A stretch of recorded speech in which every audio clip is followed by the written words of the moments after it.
नमस्कार दोस्तों। 3 दिन के लिए क्षमा, मैं कहीं बाहर गया हुआ था। आज अपन करंट अफेयर स्टार्ट करते हैं।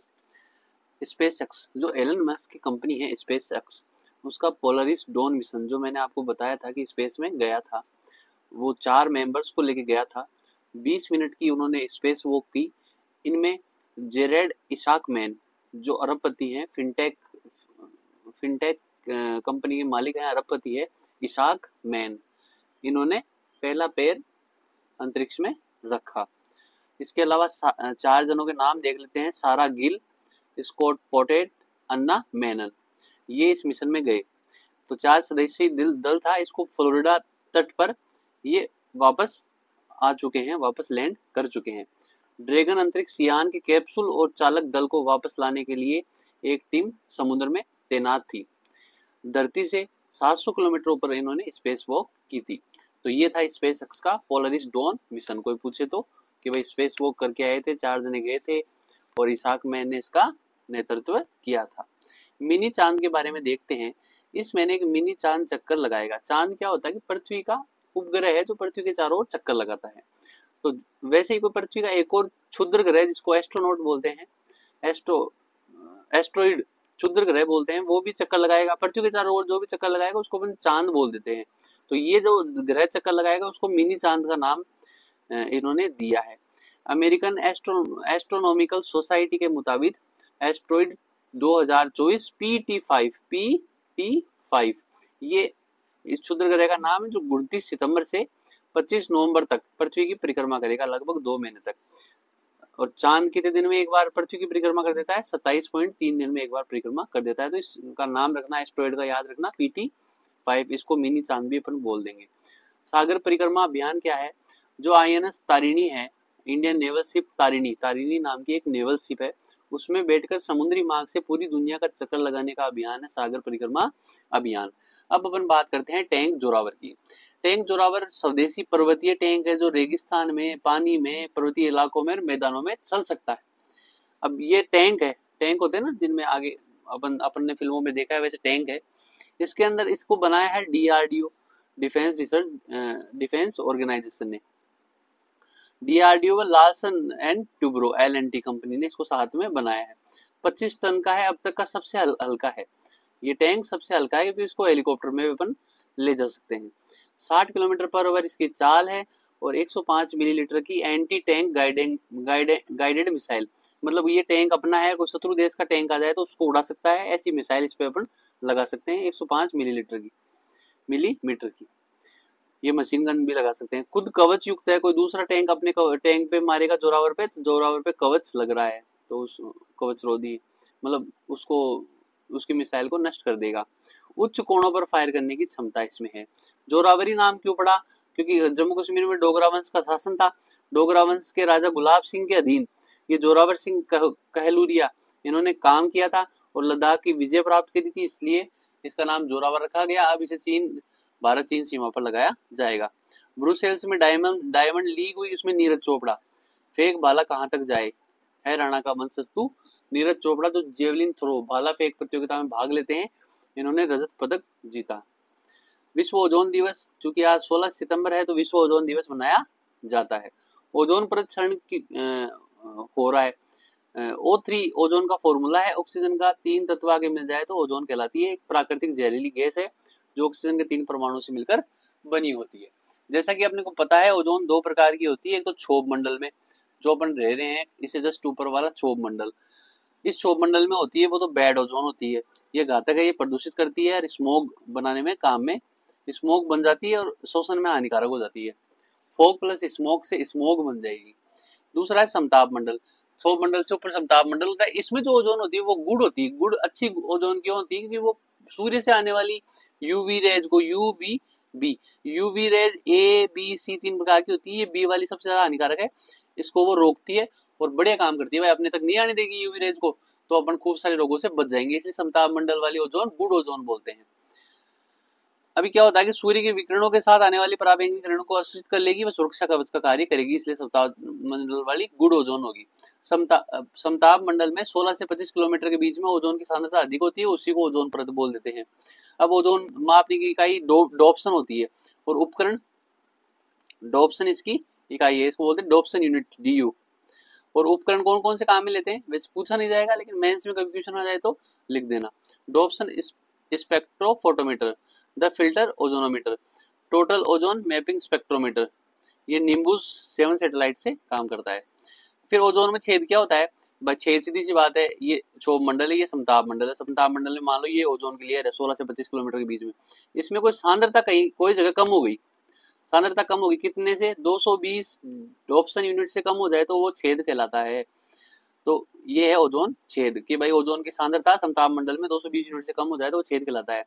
जो अंटार्कटिका है ना, ऊपर वाला आर्कटिक है, नीचे वाला अंटार्कटिका है विश्व के मैप में। तो अंटार्कटिका में तो होता है ये अगस्त से अक्टूबर के बीच में, उत्तरी गोलार्ध में मतलब ये आर्कटिक और उत्तरी क्षेत्र में अपन जहाँ रह रहे हैं, इसमें मार्च और अप्रैल के बीच में इसमें सर्वाधिक छेद होता है, मतलब सांद्रता कम होती है। ओजोन की मात्रा सुबह 8 बजे से बढ़ना स्टार्ट होती है, 6 बजे से घटना। 8 से तो बढ़ती है और 6 बजे बाद में ओजोन की मात्रा कम हो जाती है, क्योंकि ऑक्सीजन भी कम हो जाती है। ओजोन के बनने तथा टूटने की प्रक्रिया चलती रहती है, ओजोन बनती भी रहती है, टूटती भी रहती है। लेकिन अगर बनना कम हो जाए, टूटे ज्यादा, तो फिर वो 220 डॉप्सन यूनिट से कम हो जाएगी, ओजोन छेद कहलाएगा। पिछले कुछ सालों में CFC है ना, CFC क्लोरोफ्लोरोकार्बन, जो फ्रीज में इनमें काम में आती है, ये गैसें होती है, तथा अन्य हैलोजन का उपयोग, हैलोजन ग्रुप होता है उस, जैसे CFC है, क्लोरीन है, ब्रोमीन है, ये हैलोजन ग्रुप की गैसें हैं। तो CFC व अन्य हैलोजनों से उपयोग से ओजोन नष्ट होने की प्रक्रिया ज्यादा बढ़ गई है, बताया था। और ओजोन बनती भी है, ओजोन नष्ट भी होती है, नष्ट होने की प्रक्रिया ज्यादा बढ़ जाती है तो ओजोन की सांद्रता में कमी आ जाती है। अब ओजोन परत की सांद्रता कम क्यों हो रही है, इसके कारण क्या है? पहला तो है CFC, मैंने आपको बताया क्लोरोफ्लोरोकार्बन। क्लोरोफ्लोरोकार्बन क्या है? जंग रोधकता है, इसके गुण बहुत ज्यादा है, जंगरोधी है, अज्वलनशील है, कम विषाक्त है, रासायनिक स्थिरता के साथ है, इसलिए CFC का उपयोग ज्यादा करते हैं, जैसे फ्रिज में, रेफ्रिजरेटर में, AC में, इन सब में CFC का प्रयोग करते हैं। उपयोग किस किस में? फ्रिज में प्रशीतक ठंडा करने के रूप में, एरोसोल स्प्रे में, प्लास्टिक उद्योग में, फोमिंग एजेंट, फोमिंग एक कोलाइडी विलियन होता है, फोमिंग गैस और लिक्विड साथ में रूप होता है, उसमें भी CFC काम में लेते हैं। आग बुझाने वाले एजेंट में, इलेक्ट्रॉनिक व धात्विक पदार्थों की सफाई हेतु प्रयोग में लिए जाने वाले सोलवेंट में भी CFC का उपयोग होता है। भोजन ठंडा रखने में, जितने प्रशीतक है उसमें सब में CFC का यूज होता है। अब क्या प्रक्रिया होती है? ऐसे बोला जाता है कि जो CFC होती है उसमें क्लोरोफ्लोरोकार्बन होता है। अब जो क्लोरीन का एक अणु है ना, ये अणु क्या करता है, 1,00,000 O3 अणु का नुकसान कर देता है, मतलब O3 अणुओं को तोड़ देता है। तो अपने आप ही O3 टूटेगा समताप मंडल में, तो ओजोन की तो कमी हो जाएगी ना। तो भाई उससे CFC से निकलने वाला क्लोरीन ऊपर जाके 1,00,000 O3 को तोड़ने की क्षमता रखता है, नवजात ऑक्सीजन बना देता है, O3 को नहीं बनने देता है, ऑक्सीजन तोड़ने की दर बढ़ा देता है, इसलिए ओजोन परत का क्षरण ज्यादा होता है। ये अपन क्रिया देखते हैं। CF2Cl2, इसमें CF2 और Cl अलग हो गया, फिर ClO3 से क्रिया करा, O3 को तोड़ देगा, देखो Cl और O2 बन जाएगा। फिर ClO से क्रिया करेगा, Cl बच जाएगा और O2 बना देगा। O3 से क्या बना दिया? O2, O3 को तोड़ दिया। ऐसे ये Cl बच भी गया, ये क्या करेगा? ऐसे करते करते 1,00,000 O3 को तोड़ देगा, O2 में बदल देगा, फिर ऊपर ओजोन की कमी हो जाएगी, वो यूवी रह जाएगी जो नुकसान करेगी। तो यूवी क्षरण का एक कारण। दूसरा है नाइट्रोजन ऑक्साइड, तीसरा है ब्रोमीन युक्त यौगिक, ब्रोमीन भी हैलोजन गैस है। दूसरा है, चौथा है H2SO4 के कण, सल्फ्यूरिक एसिड के। फिर कार्बन टेट्रा क्लोराइड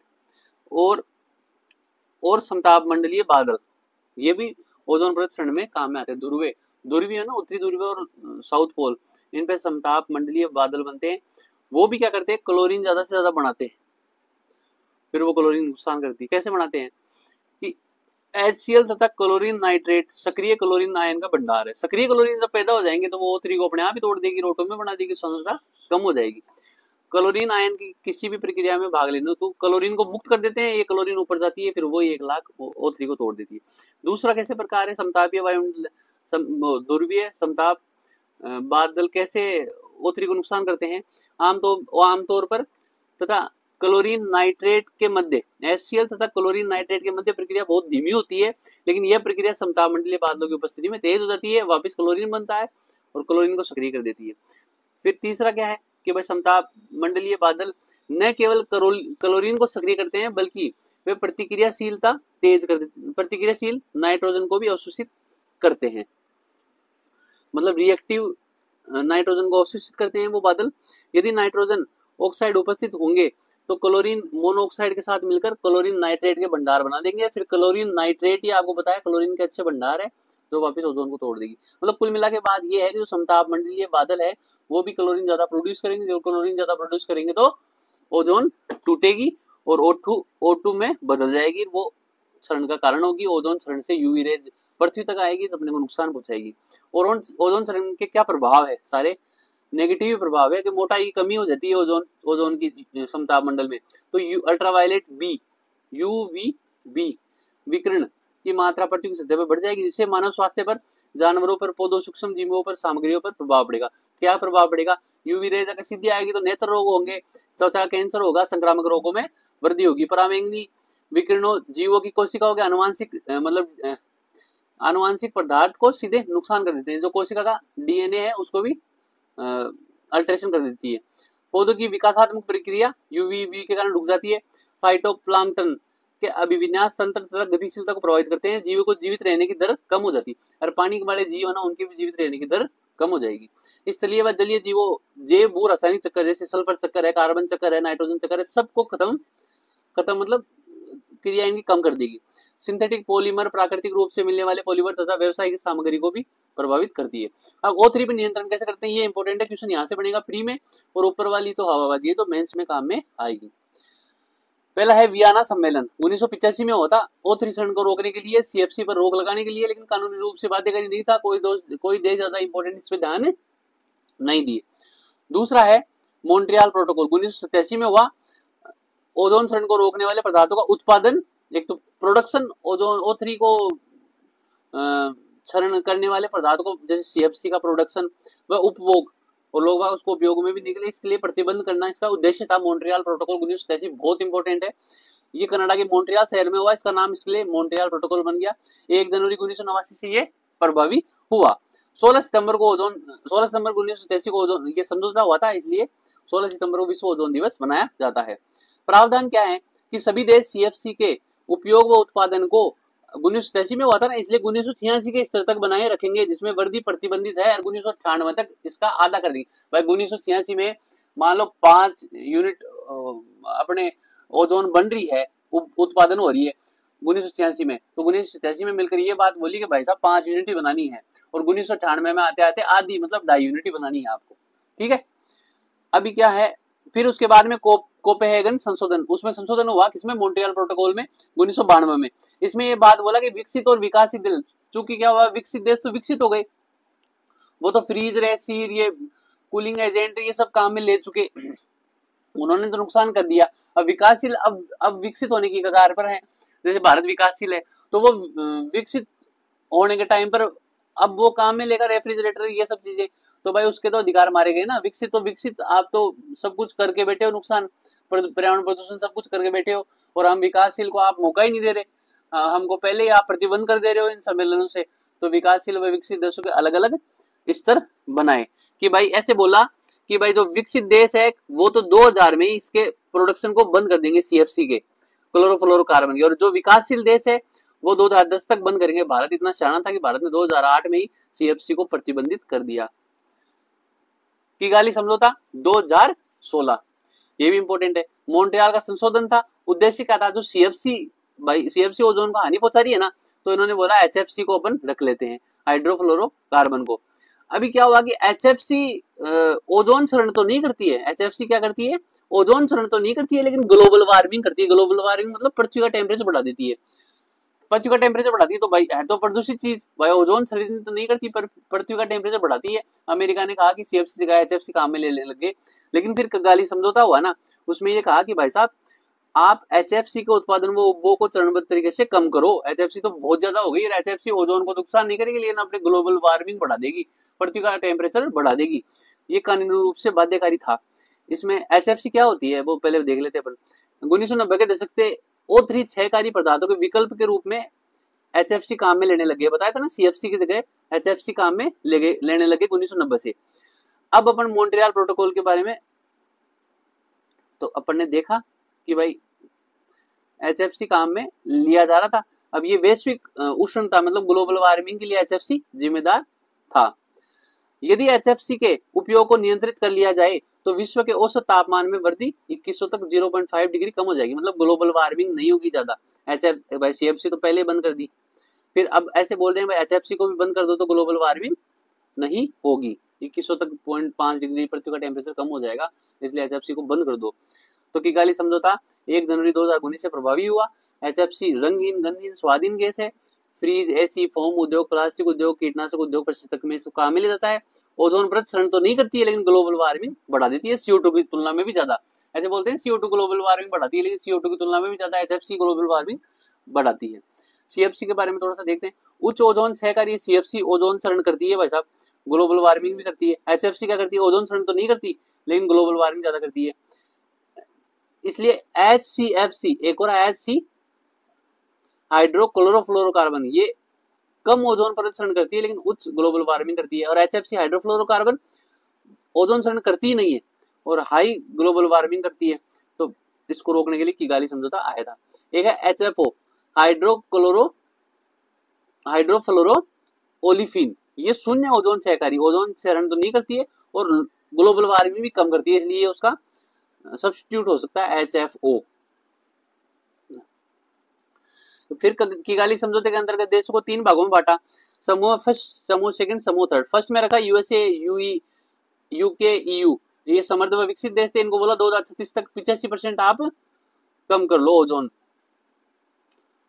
ओजोन उत्पादन का स्तर कब से नापा, 2011 से। समूह 2 में उभरती हुई अर्थव्यवस्था चीन, ब्राजील और साउथ अफ्रीका, 2045 तक 80% कम कर लो और स्तर कब का देखो 2020 से जो आपका ओजोन का स्तर है ना, मतलब HFC का स्तर है वो 80% कम कर लो। समूह 3 में विकासशील व गर्म जलवायु वाले देश भारत, पाक, ईरान, सऊदी अरब, इनको बोला 2047 तक 85% कम कर लो 2024 के स्तर तक।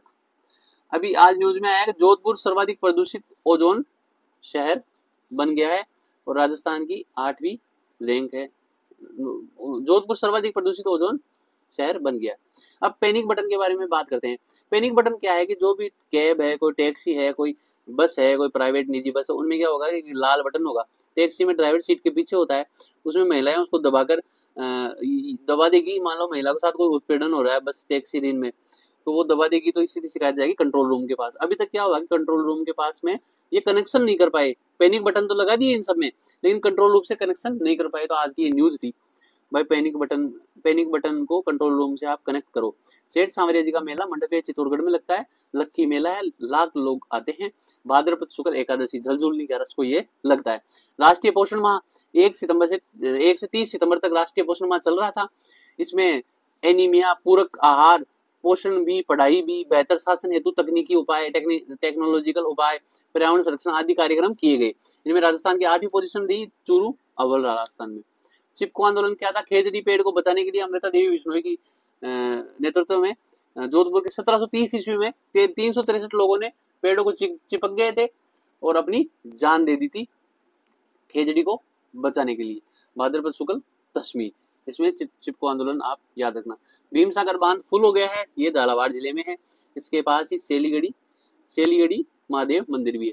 TTAP क्या है, centre for railway information system, CRIS ने क्या किया कि भाई TTAP बनाया। आजकल क्या होता है कि फर्जी टिकट बन जाती है, उसको अब मॉड्यूलेट कर देते हैं लोग बाग, कंप्यूटर से AI का जमाना आ गया, इसलिए TT लोगों के पास में ये TTAP बनाया, वो ऐप वो डाउनलोड करेंगे और टिकट का इसे पता चल जाएगा।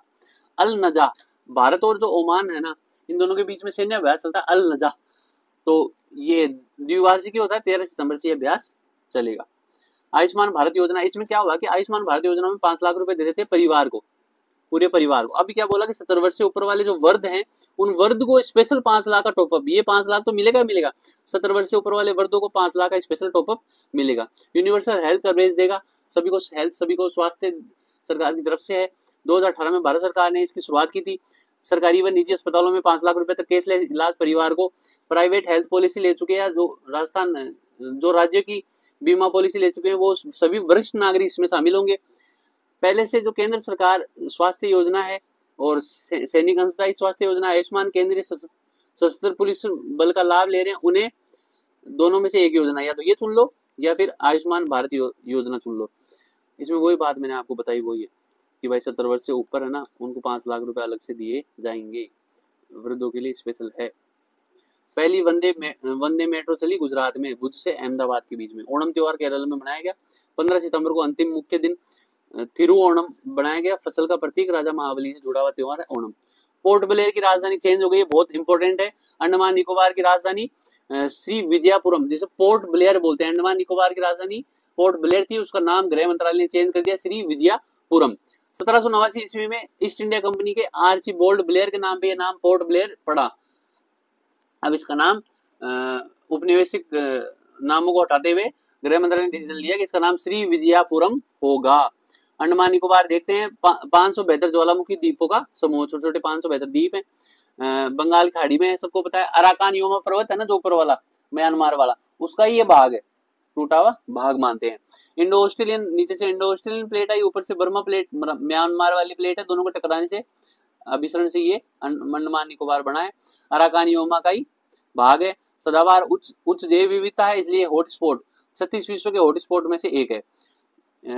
इसमें जरावा, ओंग, अंडमानी निकोबारी, सेंटिनलीज, शैंपेन जनजातियां पाई जाती है। सेंटिनलीज है ना, ये अनटच्ड ह्यूमन सिविलाइजेशन है, मतलब सेंटिनलीज आज तक किसी भी इंसान से मिली नहीं है, न अपनी भाषा जानते हैं, एक छोटे से द्वीप पर रहते हैं, 200-300 जने हैं, न तो इनको सरकार देखने जाने देती है। अभी थोड़े समय पहले अमेरिका का एक बच्चा गया था, उसको मार के ये खा गए, कोई नहीं जाता। एक ही वीडियो है यूट्यूब पर इसका, नॉर्थ सेंटिनलीज आइलैंड है, उस पे ये लोग रहते हैं, उनका एक ही वीडियो अभी तक है, और सरकार इनको इनकी संस्कृति बचाने के लिए ज्यादा छेड़छाड़ इनसे करती नहीं है। जरावा इनके भाई हैं, जो आजकल अपने टूरिज्म के लिए अंडमान जाते हैं, तो जरावा से अपना मिलना होता है, सेंटिनलीज से मिलना आज तक नहीं हुआ। ये अनटच्ड ह्यूमन सिविलाइजेशन, मतलब ह्यूमन सिविलाइजेशन को जानती नहीं है, क्या लाइट है, क्या बिजली है, क्या पंखा है, कुछ नहीं जानती। अंडमान का ये अपन मैप देखते हैं, ऊपर है नॉर्थ अंडमान, इससे ऊपर है नारकोंडम आइसलैंड, नॉर्थ अंडमान, फिर मिडिल अंडमान, फिर साउथ अंडमान और फिर little Andaman. North Andaman, middle Andaman, south Andaman और लिटिल अंडमान, ये तो अंडमान का भाग है, पूरा अंडमान, ठीक है। फिर इसके बाद में 10 डिग्री चैनल आ जाता है, फिर इसमें निकोबार का भाग है, कार निकोबार, लिटिल निकोबार और ग्रेट निकोबार। अंडमान वाला देख लेते हैं। नॉर्थ अंडमान में एक सबसे ऊंची पीक है जिसको सेडल चोटी बोलते हैं। सबसे बड़ा द्वीप है मिडिल अंडमान, ये बहुत बड़ा है। फिर साउथ अंडमान में इसकी राजधानी पोर्ट ब्लेयर, जिसका नाम श्री विजयापुरम कर दिया। अब जो साउथ अंडमान और लिटिल अंडमान है, इन दोनों के बीच में एक पैसेज है जिसको बोलते हैं डक्कन पैसेज, मतलब एक रास्ता है जिसको डक्कन पैसेज बोलते हैं। फिर जो 10 डिग्री अक्षांश रेखा है ना, 8 डिग्री 9 डिग्री 10 डिग्री अक्षांश रेखा है, वो कार निकोबार व लिटिल अंडमान के बीच में है। फिर लिटिल निकोबार आ जाता है, फिर ग्रेट निकोबार, फिर भारत का सबसे लास्ट पॉइंट इंदिरा पॉइंट आ जाता है। अब अंडमान में 3-4 द्वीप है, उनका नाम भी बदल दिया है। रोस द्वीप, इसका नाम सुभाष चंद्र बोस, रोस का बोस। नील का शहीद द्वीप, हेवलॉक आइलैंड जहां पर राधानगर बीच है, उसका नाम अब स्वराज द्वीप बोला जाएगा। सक्रिय ज्वालामुखी है बेरन ज्वालामुखी, बेरन द्वीप पे। सुसुप्त है नारकोंडम, ठीक है। हिंदी दिवस 16 सितंबर को मनाया जाता है। हिंदी भारत की राजभाषा है। फारसी शब्द हिंद से, इसका अर्थ है सिंधु नदी की भूमि, सिंधु नदी की भूमि हिंद, वहां से हिंदी शब्द आया। हिंदी फिजी में आधिकारिक भाषा है। सूरीनाम, गुआना और मॉरिशस देश की क्षेत्रीय भाषा है। हिंदी कुछ कवियों की कृतियां देखते हैं। फेमस कवि है प्रेमचंद, इनके गबन, कर्म भूमि, सेवा सदन, रंग भूमि, प्रेमाश्रम, ये इनके उपन्यास है। कहानी है कफन और पूस की रात। भारतेंदु हरिश्चंद्र, ये हिंदी की खड़ी बोली में नाटक लिखने की इन्होंने शुरुआत की थी, भारतेंदु की उपाधि इनको दी गई। फिर रामधारी सिंह दिनकर, जो रश्मि रथी के थे, ये वीर रस के कवि है। फिर मैथिली शरण गुप्त, इनको दद्दा बोलते थे, ये भी हिंदी के उच्च कोटि के विद्वान रहे। हजारी प्रसाद द्विवेदी, हिंदी साहित्य की भूमिका इनकी बुक है। फिर सुमित्रा नंदन पंत ने कहा, ये अपन कोट कर सकते हैं, निबंध लिखे तो भाई हिंदी की भाषा पर निबंध आए तो, हिंदी हमारे राष्ट्र की अभिव्यक्ति का सरलतम रूप क्या है, हिंदी है। फिर अपन बात करते हैं महादेवी वर्मा, बहुत अच्छे इसके हिंदी के लेखक कवि हुए हैं। हिंदी में एक उपन्यास था रेत समाधि, गीतांजलि सरीन ने लिखा, 2022 में अंतर्राष्ट्रीय बुकर पुरस्कार इसको मिला। राजा हरिश्चंद्र मूक फिल्म थी, लेकिन भारतीय सिनेमा की पहली स्पेशल स्वदेशी हिंदी फिल्म इसको माना जाता है। धन्यवाद, आज के लिए इतना ही।